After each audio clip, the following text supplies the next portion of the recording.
What if I told you that Prince actually tried to run Michael Jackson over with his limousine? Or that Florence Ballard, one of the original Supremes, went from Motown royalty to public housing and died at 32? Or that Berry Gordy told Marvin Gaye that his greatest song ever was career suicide? You know what I'm saying about raise your hands? These aren't rumors. These aren't made-up drama. These are verified, documented feuds that tore soul music apart from the inside.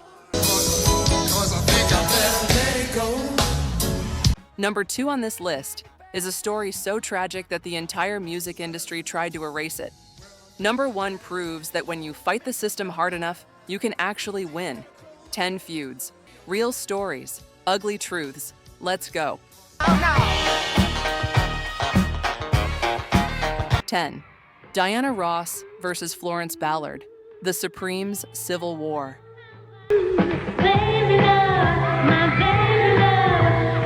The Supremes were the most successful girl group in history. 3 girls from Detroit's Brewster Douglas housing projects singing their way out of poverty into Motown immortality.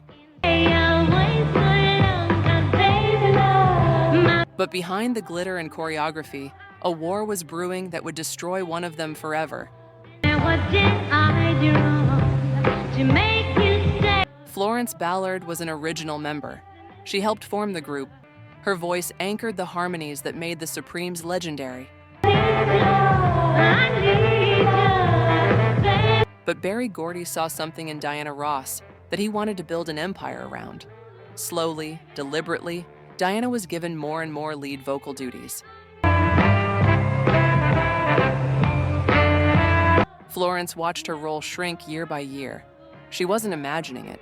Berry Gordy was systematically dismantling her place in the group to make Diana the undisputed center. Now Florence started showing up late to rehearsals. She started drinking. The tension became unbearable. In 1967, Berry Gordy renamed the group Diana Ross and the Supremes. Florence was humiliated in front of the entire Motown family. She was replaced by Cindy Birdsong. Florence sued Motown for breach of contract, but she lost. By 1976, Florence Ballard was broke, on welfare, and living in public housing. She died at 32 from a heart attack, leaving behind 3 children and a legacy that Motown tried to erase from history. Diana Ross went on to become one of the biggest stars in the world. Florence Ballard became a cautionary tale about what happens when the music industry decides you're expendable. 9. David Ruffin versus the Temptations, the Mic Thief. David Ruffin had the most devastating voice in Motown. Smokey Robinson wrote, "My Girl" specifically for David's raspy, emotional tenor. When David sang, everything else stopped. The problem is, David knew exactly how important he was, and it destroyed him. By 1967, David was demanding special treatment nobody else in the group received. He insisted on riding to gigs in a private mink-lined limousine, while the other 4 Temptations shared a van. He demanded the group be renamed David Ruffin and the Temptations, the same way Berry Gordy had renamed the Supremes for Diana Ross. His cocaine addiction made everything worse. He missed rehearsals. He missed concerts. He showed up drunk. He showed up late. He showed up high. While the other Temptations were being fined thousands of dollars because of his behavior. In June 1968, Otis Williams fired David Ruffin from the Temptations. What happened next is legendary. David refused to accept it. He started showing up at Temptations concerts uninvited, sneaking past security, jumping on stage, and stealing the microphone from his replacement Dennis Edwards mid-song. The crowd loved it. The band was humiliated. Motown hired extra security. David kept finding ways in. He sued Motown demanding his money. Motown countersued to keep him under contract. David Ruffin died in 1991 at age 50 from a cocaine overdose, dropped off at a Philadelphia hospital by an unknown driver. 2 years after being inducted into the Rock and Roll Hall of Fame, one of Motown's greatest voices was gone forever. 8. Aretha Franklin versus Patti LaBelle. The Queen's Cold Shoulder. To sing along with Rita. Everybody sing. Two of the greatest voices in soul music history spent decades in a rivalry that played out through subtle shade, public snubs, and a food empire war that made headlines across America. Aretha Franklin was the undisputed queen of soul. She wore that crown fiercely and defended it against anyone who came close.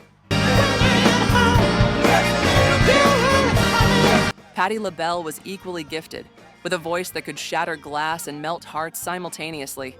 The media loved pitting them against each other. The tension boiled over publicly at the White House in March 2014. President Obama hosted a Women of Soul concert. Both legends were in attendance. You guys know. When Aretha walked on stage, Patti LaBelle extended her hand to greet her. On live television, Aretha pulled her hand away and walked right past Patti like she didn't exist. The clip went viral immediately. Millions watched the Queen of Soul deliver the coldest shoulder in music history. Aretha never publicly explained why she did it. Patti brushed it off on television, saying she didn't even notice it happened.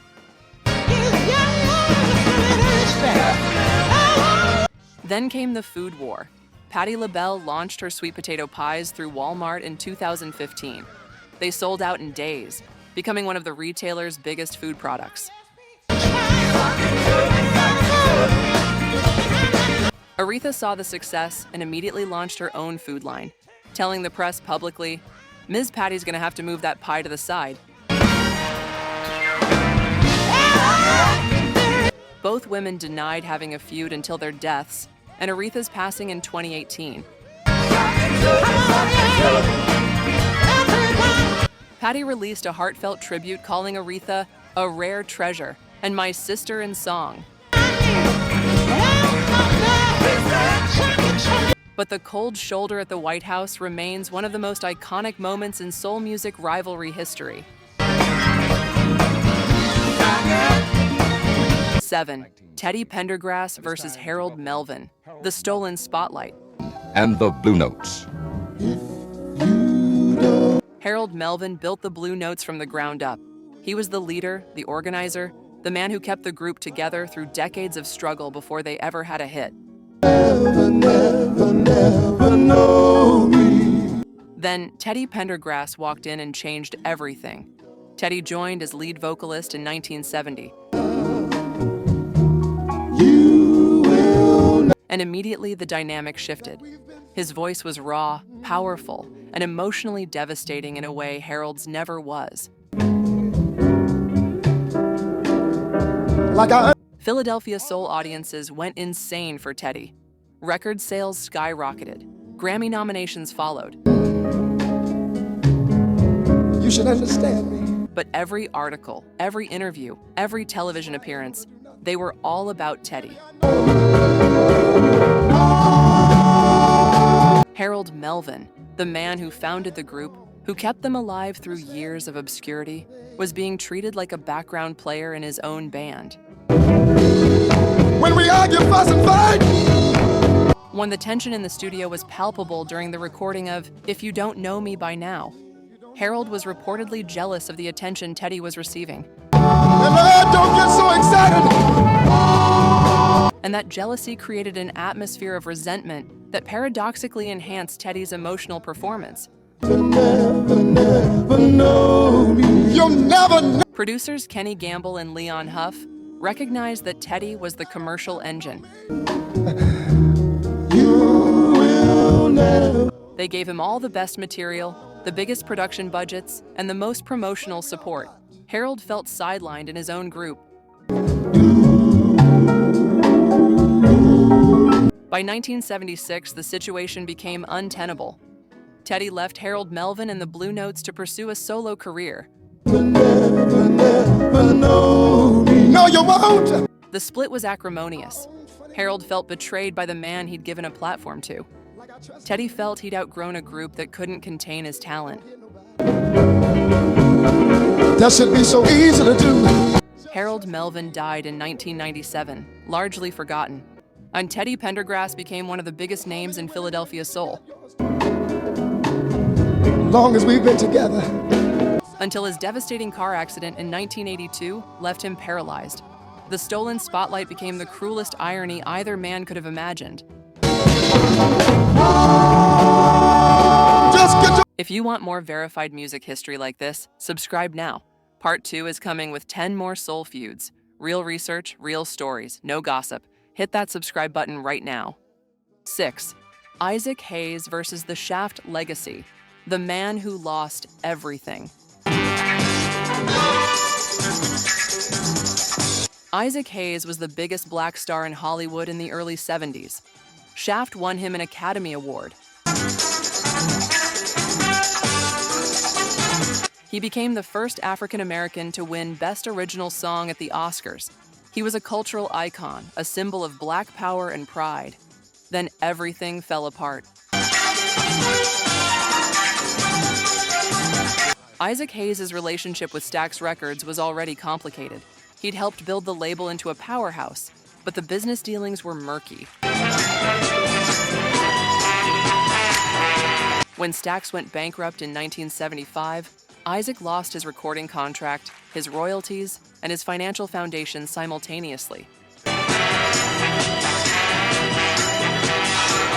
The drug addiction that had been lurking in the background became consuming. Isaac's career collapsed. By the late 70s, the man who'd won an Oscar was struggling to find work, battling heroin addiction, aunt and hemorrhaging money he no longer had. He's a complicated man. In 1986, Isaac Hayes filed for bankruptcy. The Oscar winner, the cultural revolutionary, the man who defined blaxploitation cinema, was publicly declared broke.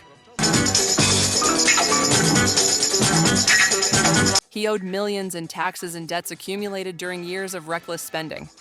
The feud wasn't with one person. It was with an entire system. Isaac Hayes versus the music industry that used him up, the business structure that let him go bankrupt, and the addiction that destroyed his genius. He spent years in the wilderness before gradually rebuilding his career through voice acting and smaller roles. Isaac Hayes died in 2008 at age 65. He'd spent the last decades of his life trying to reclaim what the system had taken from him. Shaft still plays on every movie soundtrack compilation, but the man behind it spent half his life fighting to survive the aftermath of his own greatness.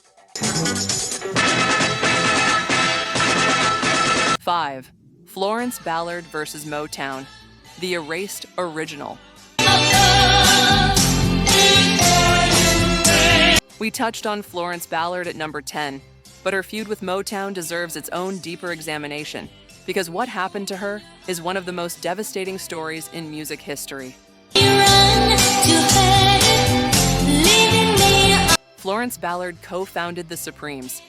She was there from the very beginning, before Diana Ross, before the hits, before the fame. Her rich contralto voice provided the foundation that made the group's harmonies work. But Berry Gordy had a vision, and Florence wasn't part of it. Gordy wanted Diana Ross to be a solo superstar. The Supremes were simply the vehicle to get her there. Florence's vocal parts were reduced year by year. sweet expression. Her screen time and promotional appearances was cut. Her image was deliberately downplayed. Florence noticed everything. She confronted Berry Gordy multiple times about the unequal treatment. Gordy dismissed her concerns. When Florence started showing up late or drinking at rehearsals, it gave Gordy the justification he needed. In 1967, Florence was replaced by Cindy Birdsong. She was 23 years old. She sued Motown for breach of contract, alleging that the label had systematically sabotaged her career. The lawsuit failed. Motown's lawyers dismantled her case. Florence went from Motown royalty to public housing in under a decade. She worked as a waitress. She struggled with poverty and depression. When she died in 1976 at 32, the official cause was a heart attack. But many who knew her believed her heart was simply broken beyond repair. The music she helped create still plays everywhere. Baby Love. Stop. Not in the name of love. You can't hurry love. Florence Ballard is on those recordings. Her voice is there, singing harmony, helping create some of the greatest songs in pop history. But Motown spent decades trying to make sure nobody remembered that. 4. Marvin Gaye versus Berry Gordy. Father-in-law versus son-in-law. This feud was personal, professional, and family all at once. Marvin Gaye married Anna Gordy, Berry Gordy's older sister, in 1963. For years, the marriage gave Marvin a degree of protection inside Motown that other artists didn't have. But protection doesn't mean respect. Berry Gordy controlled every aspect of Marvin's career. Many of you dying. He decided what Marvin recorded, when it was released, and how it was promoted. Marvin was one of Motown's biggest stars, but he had almost no creative autonomy. The breaking point came with What's Going On. Marvin recorded it in 1971 as a statement about war, racism, and environmental destruction. Berry Gordy listened to it and called it career suicide. He refused to release it, telling Marvin it was too political, too uncommercial, too dangerous. Now Marvin went on strike. He refused to record anything until What's Going On was released. The stalemate lasted months. Berry held firm because he believed he was protecting the label. Marvin held firm because he believed he was protecting his integrity. While Berry was away on business, other Motown executives released the single without authorization. It became a massive hit. To bring some understanding. #1 on the R&B charts. Berry had to publicly admit he was wrong about the song that his own brother-in-law had been fighting to release. The relationship between Marvin and Berry never fully recovered. Marvin eventually left Motown, bitter about years of creative suppression. He moved to Los Angeles, battled addiction, and gradually rebuilt his career outside the label that had both made him and constrained him. What's going on? What's going on? Now, Marvin Gaye was shot and killed by his own father in 1984, one day before his 45th birthday. The feud with Berry Gordy had cost him years of creative freedom. But What's Going On proved that Marvin was right all along. Berry Gordy was wrong about the most important song Marvin ever recorded. 3. Prince versus Michael Jackson. The Kings at War. Two of the most talented black artists in history spent decades locked in a rivalry that went from professional competition to psychological warfare to allegations that one literally tried to run the other over with his limousine. It started in 1983 at a James Brown concert in Los Angeles. Brown called Michael Jackson on stage first. Michael sang and danced magnificently. Then Brown spotted Prince in the crowd and called him up too. Prince played guitar, stripped off his shirt, and attempted to jump off the stage by grabbing what he thought was a solid prop. It was made of paper mache. Prince collapsed into the audience. Michael reportedly whispered to a friend afterward, "He made a fool of himself. I was so embarrassed." Prince never forgot that moment. In 1985, Michael organized We Are the World for African famine relief. He personally invited Prince to participate. Prince refused. Baby, I could never stand you from another. He offered to record a guitar solo separately in his own studio, but producer Quincy Jones rejected the idea. Prince's refusal humiliated Michael in front of the entire music industry. Then came the Bad incident. Michael wanted Prince to duet with him on Bad and appear in the music video. Prince was interested but refused when he learned the first line of the song was, "Your butt is mine." Prince told friends afterward that Michael's album was only called Bad because there wasn't enough room on the cover for the word pathetic. When Prince visited Michael's home to discuss the collaboration, he brought a white box labeled Camille, a name he repeatedly called Michael to his face. Your producer Quincy Jones later revealed that Michael was terrified, believing Prince had brought some kind of voodoo curse into his house. No time to change it. The most shocking allegation came from Quincy Jones himself. He claimed that Prince once attempted to run Michael Jackson over with his limousine after an encounter that embarrassed him publicly. Michael reportedly confirmed to Jones that Prince's intention was exactly that. In 2006, Prince deliberately played aggressive bass directly in Michael's face during a concert, knowing Michael was sitting in the audience. Michael was deeply upset. When Michael died in 2009, Prince locked himself in his bedroom for days and refused to speak to anyone. You know what I'm saying about raise your hands? He later told a French television interviewer, "It is always sad to lose someone you loved." 2. Teddy Pendergrass versus his own life. The tragedy nobody saw coming. Teddy Pendergrass left Harold Melvin and the Blue Notes at the peak of his powers. By 1977, he was Philadelphia Soul's biggest solo star. His album sold millions. Women lined up around the block for his concerts. He was the most seductive voice in R&B, and he knew it. His first 4 solo albums went platinum. His concerts became legendary. Women throwing themselves on stage, screaming, fainting, begging for his attention.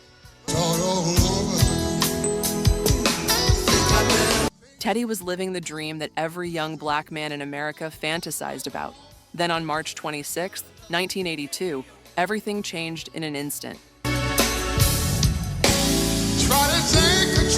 Teddy was driving his Rolls-Royce on the Pennsylvania Turnpike when he lost control and crashed. The accident was catastrophic. He was paralyzed from the chest down. At 29 years old, the man who'd built his entire career and identity around his physical presence and sexual magnetism was suddenly confined to a wheelchair forever. The music industry wrote him off immediately. Label executives told him his career was over. Who would buy albums from a paralyzed singer? Who would attend concerts from a man in a wheelchair? The industry that had celebrated him abandoned him within months. But Teddy refused to disappear. He spent years in rehabilitation, fighting to rebuild his life and his career. He learned to perform from a wheelchair. He recorded new music.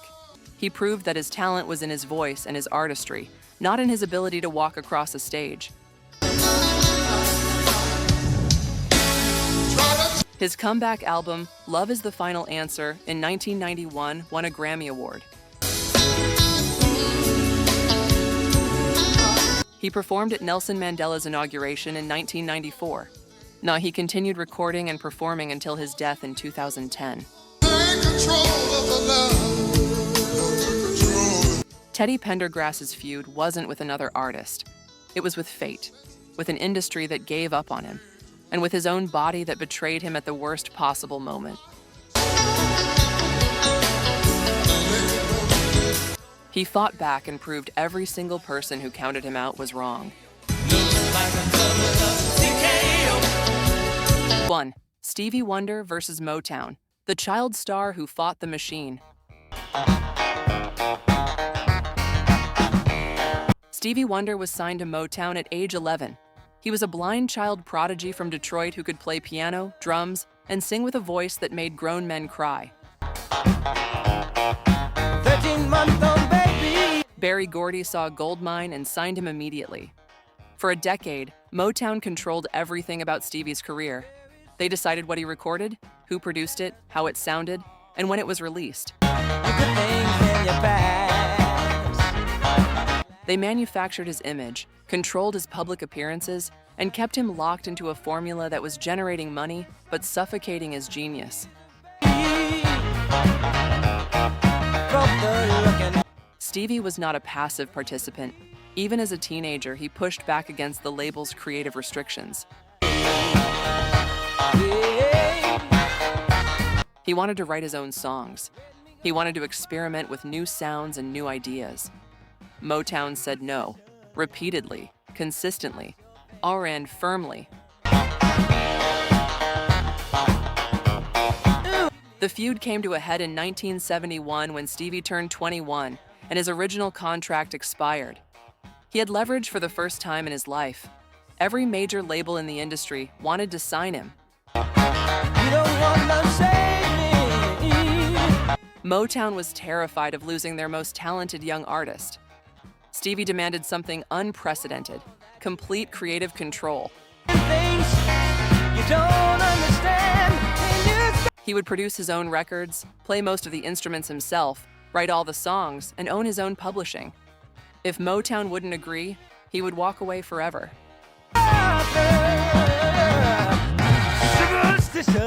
Berry Gordy's executives fought the deal. No artist at Motown had ever been given this level of freedom. Giving Stevie complete control would set a precedent that every other artist on the label would demand. But Stevie held firm. After months of negotiation, Motown agreed to his terms, and the result was the most extraordinary creative explosion in soul music history. The devil's on his way. Talking Book, Inner Visions, Fulfillingness First Finale, Songs in the Key of Life. 4 albums released between 1972 and 1976 that are universally considered among the greatest recordings ever made. Do all that you can. Stevie played nearly every instrument himself. He wrote every song. He produced everything. Superstition alone proved that Stevie's instincts were superior to anything Motown's formula could produce. When you believe in things you don't. The song went to #1 on both pop and R&B charts and won 3 Grammy Awards. Stevie Wonder's feud with Motown was ultimately a victory for artistic freedom. He proved that when a genius is given the tools and the trust to create without interference, the result is timeless. He fought a system that wanted to control him, and he won. His music from that era remains some of the most important ever recorded 50 years later.